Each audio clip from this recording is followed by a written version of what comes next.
부정적인 자아상을 가진 사람의 특징은요, 끊임없이 비교하며 살아갑니다. 그러므로 부정적인 자아상을 가지고 있는 사람은요, 결코 도전하거나 전진하는 삶을 살 수 없어요. 성공적인 인생을 살 수가 없어요. 아니, 당당하게 인생을 살아갈 수가 없습니다. 좀 더 심하게 말씀드리면, 이 부정적인 자아상과 패배의식을 가지고 있는 사람은요, 하나님도 어찌할 수가 없어요. 여러분, 성경을 보세요. 이렇게 부정적인 자아상과 패배의식을 가지고 있는 사람을 하나님이 들어 사용하신 적이 있나요? 없어요. 그래서 하나님은요, 어떤 사람을 도구로 사용할 때는 그 사람에게 새로운 비전을 주시고 또 새로운 이름도 주시고 새로운 건강한 자아상을 갖게 하셔서 그 사람을 도구로 사용하셨습니다. 그런데 오늘 많은 하나님의 사람들이 자신에 대하여 부정적인 자아상을 가지고 이 세상을 살아가고 있습니다. 아니, 분명히 예수를 믿음으로 하나님의 자녀가 되었음에도 불구하고 나는 별 볼 일 없는 사람이야. 나 같은 사람이 뭘 할 수 있겠어? 나는 이 세상에 태어나서는 안 되는 사람이었어. 이렇게 아주 잘못된, 견고하게 굳어진 이런 부정적인 자아상을 가지고 이 세상을 살아가고 있습니다. 그런데 오늘 본문을 보게 되면 하나님께서 오늘 저와 여러분들을 향해서 이렇게 말씀을 하십니다. 4절 상반절이죠. 다 같이요. 내가 내 눈에 보배롭고 존귀하며. 다시 한번 읽겠습니다. 다 같이요. 네가 내 눈에 보배롭고 존귀하며. 무슨 말입니까? 너는 내 눈에 보배롭고 존귀한 자라는 말입니다. 이 보배롭다라고 하는 말의 이 원형이 약하르라고 하는 말인데, 이 단어의 뜻은 뭐냐 그러면 귀중히 여기다, 그리고 가치가 있다라고 하는 말이에요. 그러니까 하나님께서 우리 자신을 어떻게 여기냐 그러면 정말 무엇과도 비교할 수 없는 가장 가치가 있는 존재로 우리를 여기신다는 거예요. 또 존귀한 자라고 하는 말 있잖아요. 이 말은 카바드라는 말인데요, 이 말의 뜻이 무겁다라고 하는 말이에요. 그래서 구약 성경에도 부모를 공경하라는 말이 나오는데, 그 부모를 공경하라고 하는 말을 사용될 때에 공경하라는 말이 뭐예요? 바로 카바드입니다. 무겁다. 그래서 제가 어버이 주일에도 이런 설교 한 적이 있잖아요. 부모를 공경한다고 하는 것은 부모를 가볍게 여기지 않고 무겁게 여겨서 내가 그 부모를 존중히 여기는 것이다. 그런데 하나님께서요, 우리를 무겁게 여기신다는 거예요. 우리 자신에 대해서 가볍게 여기지 않고 우리 자신에 대해서 굉장히 무겁게 여기면서 우리를 존중히 여겨주신다는 거예요. 이게 바로 뭐예요? 존귀하다는 거예요. 보배롭고 존귀하다는 말입니다. 그런데 공동번역에서는요, 이 말씀을 아주 재미있게 표현했어요. 우리 한번 읽어볼까요? 다 같이요. 너는 눈에 넣어도 아프지 않을 나의 귀염둥이, 나의 사랑이다. 여러분, 우리도 흔히 자식들을 뭐라고 말하냐면 내 눈에 넣어도 아프지 않을 자식이라고 말하잖아요. 얼마나 사랑스럽고 귀하면 내 눈에 넣어도 아프지 않을 게 내 자식이라고 말해요. 그런데 하나님 아버지께서 오늘 저와 여러분들을 향해서 뭐라고 말씀하십니까? 너는 내가 내 눈에 넣어도 아프지 않을 나의 귀염둥이, 나의 사랑이야 라고 말씀하십니다. 그러면 하나님이 언제 누구에게 이 말씀을 하셨느냐라고 하는 것은 참 중요해요. 하나님께서 언제 누구에게 너는 내 눈에 보배롭고 존귀한 자야 라는 말씀을 하셨느냐는 거예요. 우리가 지난주에 살펴보았지만 이스라엘 백성들이 바벨론에 대한 하나님의 심판의 소식을 듣고 막 정체성이 흔들리고 그리고 낙심하고 두려워 떨고 있을 때예요. 네? 할례를 받은 택한 선민인 우리가 어떻게 할례를 받지 않는 이방인들에 의해서 멸망을 당할 수 있다는 말인가? 어떻게 하나님의 임재가 있는 성전이 이방인들에 의해서 무너질 수 있단 말인가? 정말 하나님은 살아계신가? 정말 하나님은 여전히 우리를 사랑하시는가? 아니면 우리를 버리셨는가? 어떻게 보게 되면 자신들이 실패한 사람들처럼 보였어요. 아니, 이방 사람들로부터는 조롱과 멸시를 받을 수밖에 없는 그런 상황 가운데 있었단 말입니다. 그런 상황 속에서 하나님의 사람으로서의 막 정체성이 흔들리고 실패한 사람처럼 보이고 낙심하고 두려워 떨고 있을 때에 하나님께서 하신 말씀이 뭐예요? 너는 내 눈에 보배롭고 존귀한 자야. 그들이 여러분 잘 나갈 때가 아니에요. 형통할 때가 아닙니다, 여러분. 그러므로 이 말씀은요, 비록 너희가 나의 징계 가운데 있을지라도, 바벨론의 포로로 끌려가서 노예 생활을 하고 있다고 할지라도 여전히 너는 내 눈에 보배롭고 존귀한 자라고 하는 것입니다. 그렇습니다, 여러분. 내 눈에는요, 내 자신이 별로 아는 것도 없고 가진 것도 없고 뛰어난 것도 없어서 굉장히 초라하게 보일 수 있습니다. 정말 내 자신이요, 한심하게 보이고 별 볼 일 없는 사람처럼 보일 때가 있어요. 사실 나는 왜 이러지? 내 자신에 대해서 실망할 때가 있단 말이에요. 우리 자신에 대해서. 뿐만 아니라 주변 사람들의 눈에도 내가 어떻게 보이냐 그러면 굉장히 초라하게 보일 수도 있어요. 주변 사람들의 눈에는 내 자신이 실패한 사람처럼 보일 수도 있습니다. 그러나 나를 구원하신 하나님의 눈에는 가장 보배롭고 존귀한 자라는 것입니다. 이것이 바로 하나님의 자녀된 저와 여러분의 가치이고 우리 모두의 자존심인 것입니다. 그러면 왜 하나님의 눈에는 내가 보배롭고 존귀한 자일까요? 그 첫 번째 이유는요, 내가 하나님의 소유된 존재이기 때문에 그렇습니다. 자, 우리 1절 하반절의 말씀을 읽겠어요. 다 같이요. 내가 너를 구속하였고 내가 너를 지명하여 불렀나니 너는 내 것이라. 하나님께서 당신의 아들을 이 세상 가운데 보내셨고 우리 주 예수 그리스도께서 우리의 모든 죄악을 담당하시고 십자가에서 피 흘려 죽으심으로 그 핏값으로 우리를 구속하여 내셨잖아요. 그렇기 때문에 하나님은 너는 내 것이라고 당당하게 말씀하셨어요. 저와 여러분은 예수를 믿고 영접하는 순간에 하나님의 소유가 된 존재가 되었습니다. 그런데 여러분, 정말 중요한 게 있어요. 그게 뭐냐 그러면 진정한 가치는 누구의 소유냐에 따라서 결정된다는 거예요.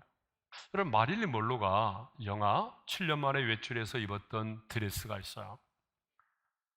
여러분, 저 사진에 나오는 드레스가 약 200만 달러, 그러니까 우리나라 돈으로 계산하면 24억 원의 경매에 붙여졌다는 거예요. 여러분이 결혼할 때 입은 드레스 그 정도 받겠어요? 못 받죠. 그런데 마릴린 먼로가 입었다는 이유만으로, 그의 소유였다는 이유만으로 24억 원의 경매에 붙여졌다는 거예요. 빈센트 반 고흐가 사망하기 전에 그린 그림, 이 그림 있잖아요.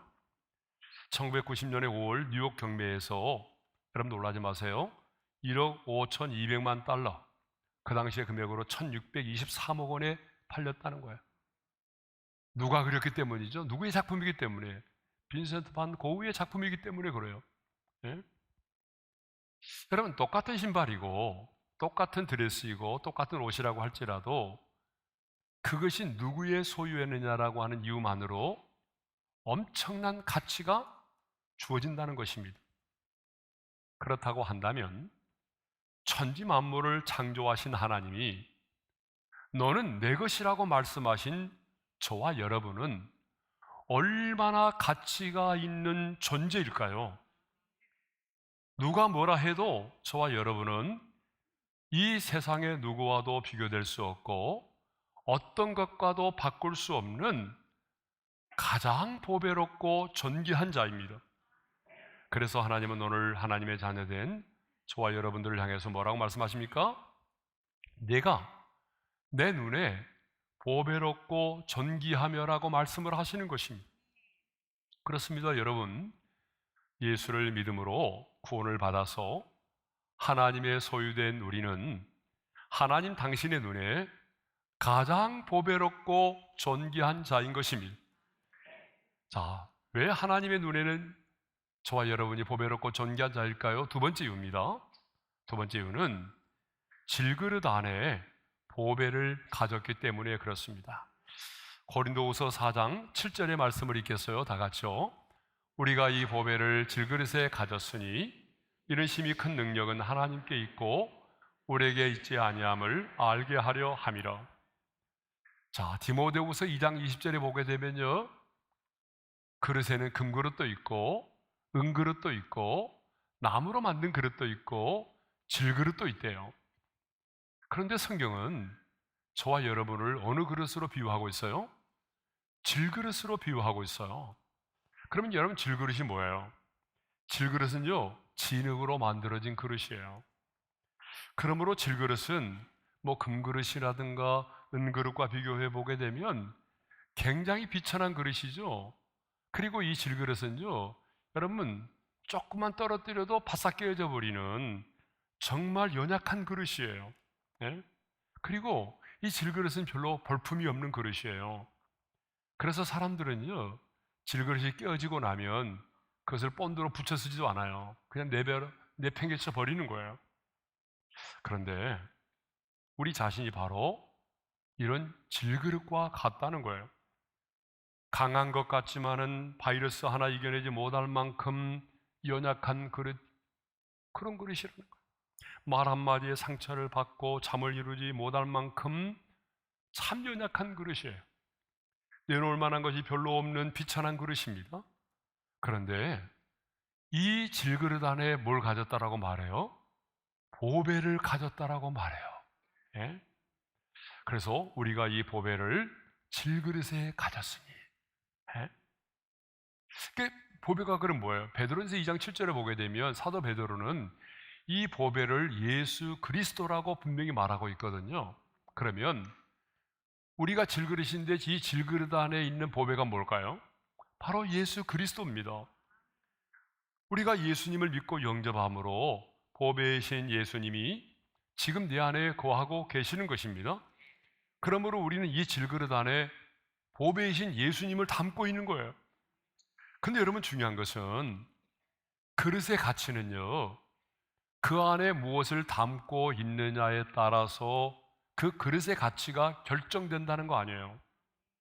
여러분, 아무리 금으로 만들어진 그릇이라고 할지라도 그 그릇에 소변을 붓고 오줌이 담겨져 있으면 뭐가 되는 거예요?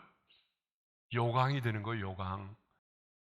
아무리 좋은 그릇이라도 담배꽁초가 담겨져 있으면 뭐가 될까요? 재떨이, 재러리가 되는 거죠. 쓰레기가 담겨져 있으면 뭐가 될까요? 쓰레기통이 되는 것입니다. 그릇의 가치는 그 안에 무엇이 담겨져 있느냐에 따라서 결정이 되는 겁니다. 근데 우리는 질그릇입니다. 그렇지만 우리 안에 보배이신 예수님이 계십니다. 그러므로 내 인생의 가치는요, 나의 스펙과 외모와 역량에 따라서 결정되는 것이 아닙니다. 예수님을 영접하고 난 이후에는, 새로운 피조물이 되고 난 이후에는 내 인생의 가치는 내 스펙과 내 외모와 내가 처해 있는 상황과 환경에 의해서 결정되는 것이 아닙니다. 내 안에 있는 질그릇이지만 내 안에 보배이신 예수님이 내 안에 계시기 때문에 내 안에 계신 예수님에 의해서 내 인생의 가치가 결정되는 것입니다. 그래서 하나님은 예수를 믿고 영접하여 구원을 받은 저와 여러분을 향해서 뭐라고 말씀하십니까? 너는 내 눈에 보배롭고 존귀한 자라고 말씀을 하시는 것입니다. 정말 안타깝게도 많은 하나님의 사람들이 내가 너를 보배롭고 존귀하게 여기노라고 하는 이 하나님의 음성을 받아들이지 않고 있어요. 하나님을 믿는다고 말하면서도 너는 내 눈에 보배롭고 존귀한 자야 라고 하는 이 하나님의 음성을 받아들이지 않는다는 거예요. 아니, 나를 향한 하나님의 평가를 받아들이지 않는다는 거예요. 그 이유는 내 자신의 평가와 하나님의 평가가 너무나 다르기 때문에 그렇습니다. 나는 내 자신에 대해서 어떻게 평가해요? 한심하고 별 볼 일 없는 사람이라고 생각하잖아요. 그런데 하나님은 뭐라고 말씀하셔요? 너는 내 눈에 보배롭고 존귀한 자야 라고 말씀하시잖아요. 그러니까 이렇게 내 자신의 평가와 하나님의 평가가 너무나 다른 거예요. 여러분, 성경을 보게 되면 내 자신의 평가와 하나님의 평가가 너무나 달랐던 대표적인 사람이 있어요. 바로 사사 기드온입니다. 기드온은 하나님이 나타나서 자신을 부르실 때에 이렇게 자신에 대해서 말하죠. 사사기 6장 15절입니다. 다 같이요. 나의 집은 므낫세 중에 극히 약하고 나는 내 아버지 집에서 가장 작은 자니이다. 정말 기드온은 자신의 고백처럼 이렇게 소심하고 겁도 많고 영적으로도 나약한 그런 사람이었어요. 그런데 하나님은 이런 기드온을 뭐라고 평가하시냐 그러면 이렇게 말씀하셨어요. 다 같이요. 큰 용사여, 여호와께서 너와 함께 계시도다. 하나님은 큰 용사라고 평가하셨어요. 그리고 더 나아가서 이렇게 말씀을 하셨어요. 다 같이요. 내가 반드시 너와 함께 하리니 내가 미디안 사람 치기를 한 사람을 치듯 하리라. 여러분, 이렇게 내 자신에 대한 평가와 하나님의 평가가 다를 수가 있어요. 여러분, 그래 안 그래요? 맞죠? 여러분도 마찬가지 아니에요? 자, 누구의 평가가 맞을까요?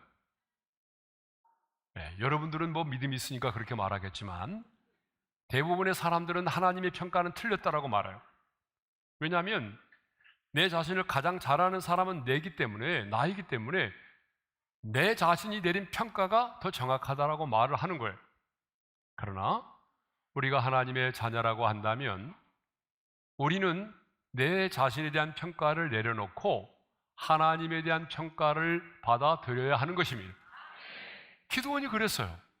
기드온은 굉장히 소심하고 나약하고 정말 영향도 안 되는 사람이었지만 하나님이 내가 너와 함께하리 너는 큰 용사라, 미디안의 사람을 한 사람을 치듯 하리라, 그 하나님의 평가를 받아들였잖아요.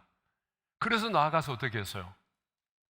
300명의 기드온 용사가 나가서 14만 5천의 미디안의 군대를 물리쳤잖아요. 예. 자, 누가 인생을 가장 가치 있고 존귀한 자로 살아갑니까? 여러분 잘 보세요.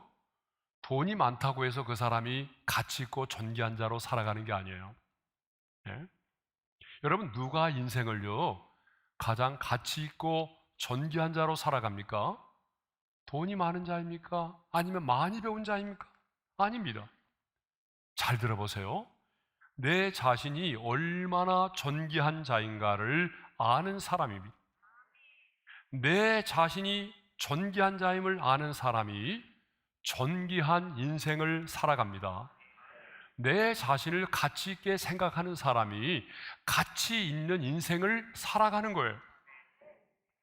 여러분, 왜 사람들이 쉽게 상처를 받고 쉽게 흔들리고 열등감 속에서 인생을 살아갑니까? 가방끈이 짧아서요? 배우지 못해서요? 아니에요. 그거는 표면적인 이유예요. 예? 상황이 힘들기 때문이에요? 아니에요. 내면을 들여다보게 되면 가난 때문도 아니에요. 배우지 못해서도 아니에요. 내면을 들여다보게 되면요, 자존감이었기 때문에 그래요. 자신의 존재 가치를 몰라서 그렇습니다. 제가 이전에 한번 사용했던 예화입니다. 아마 기억하실 거예요. 근데 이 예화처럼 정말 오늘 말씀에 와닿는 예화가 없어서 다시 한번 이 예화를 설명하고자 합니다. 아프리카의 한 마을에 의료봉사를 다녀온 한 의사가 세상 사람들에게 전함으로 알려진 그런 실제로 있었던 얘기입니다. 자신이 의료봉사를 하던 그 마을에 외국에서 축산기술을 배우고 귀향한 아주 장래가 촉망되는 청년이 있었습니다. 그런데 이 마을에는요, 어떤 결혼 풍습이 있었는가 하면은 결혼하고자 하는 청년이 장인들 사람에게 가서 가축을 끌고 가서 청혼을 하는 그런 풍습이에요. 정말 훌륭한 신부에게는요, 암소 3마리, 그리고 좋은 신부에게는 암소 2마리, 보통 신부에게는 암소 1마리의 몸값이 정해져 있어요. 그럼 지금도 아프리카에 가보게 되면 이런 풍습이 남아있어요. 지난번에 우간다에 갔을 때도 그 운전하는 사람에게 물어보니까 자기도 대학 나온 여자와 결혼하기 위해서 열심히 지금 돈을 모으고 있는데 암소 몇 마리를 사야 되는데 지금 몇 마리밖에 준비를 못했다고 말하더라고요. 그게 사실이에요. 네. 자, 그런데 이제 이 동네 사람들은 이 장래가 촉망된 이 청년이 과연 누구에게 청혼을 할 것인가에 관심이 있었어요. 그런데 어느 날 마침 이 청년이, 여러분, 암소 3마리도 아니고 암소 9마리를 끌고 드디어 집을 나섰어요. 그 사람들이 다 나와서 과연 어느 집으로 가서 청혼을 할 것인가 궁금해하고 있었죠. 근데 굉장히 허름한 집, 남루한 노인의 집을 찾아가서 그 노인의 딸에게 청혼을 했습니다. 그 노인의 딸은 어떤 사람이냐면 말라깽이에다가 거의 살이 없어요. 키가 너무 크고 병약한 외모에다가 마음까지 심약해서 늘 고개를 들지 못하고 고개를 숙이고 걷다가 자기 그림자만 보아도 깜짝깜짝 놀라는 전형적인 암소도 아니라 염소 2마리의 처녀였어요. 그 마을에는 촌장의 딸도 있었고요, 바나나 농장 주인의 딸도 있었고 학교 선생님도 있었어요. 그런데 이 청년은 마을에서 가장 허약하고 별 볼 일 없고 가장 가난한 노인의 딸에게 청혼을 했던 것입니다. 그러자 사람들은 이 청년이 미쳤다라고 수군대기 시작을 했어요. 자, 오랜 세월이 지났습니다. 이 중년이 된 의사가 다시 한번 그 아프리카의 마을로 휴가를 가서 이제 어엿한 기업가가 된 그 청년을 다시 만나게 됐습니다. 한참 동안 정답게 이야기에 꽃을 피우며 식사를 하고 있는데 한 여인이 차를 끓여 가지고 들어왔어요. 이 의사는 그동안에 많은 백인 여자도 만나보고 흑인 여자도 만나보았지만 이처럼 아름답고 우아한 흑인 여인을 본 일이 없었어요.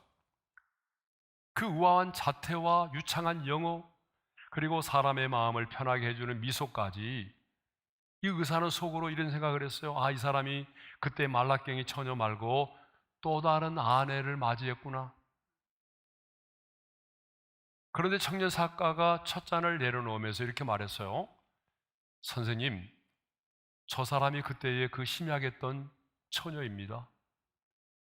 그 말을 듣고 의사는 너무 놀랐어요.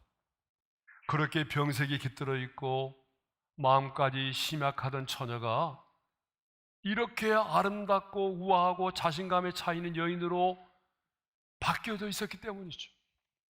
여러분, 왜 그랬을까요? 그것은 자신의 가치를 알았기 때문입니다. 남편으로부터 최고의 사랑을 받는 소중한 존재임을 깨달았기 때문입니다.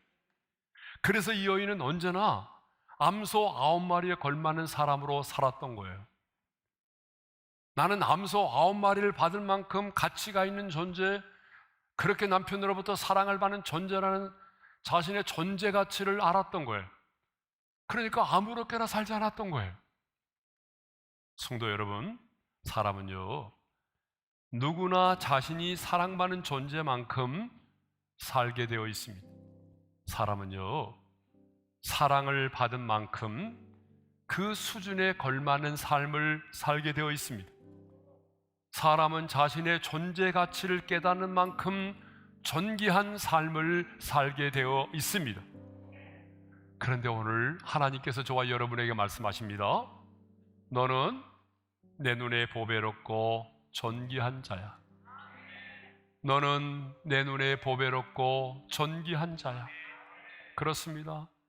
부모님의 눈에 자기 자식이 가장 사랑스럽고 예쁘듯이 하나님의 눈에 우리는 눈에 넣어도 아프지 않을 만큼 그렇게 보배롭고 존귀한 자녀라는 사실입니다. 여전히 내 눈에는 내 자신이 한심하게 보여도 하나님의 눈에는 이 세상의 무엇과도 바꿀 수 없고 비교될 수 없는 가장 보배롭고 존귀한 자라는 사실입니다. 그러므로 여러분, 이제 하나님의 눈으로 여러분들을 바라보시기를 바랍니다. 하나님의 평가를 믿음으로 받아들이시기를 바랍니다. 그렇다면 이제 여러분도 보배롭고 존귀한 하나님의 사람으로 자존감을 가지고 당당하게 이 세상을 살아갈 수 있기를 바랍니다.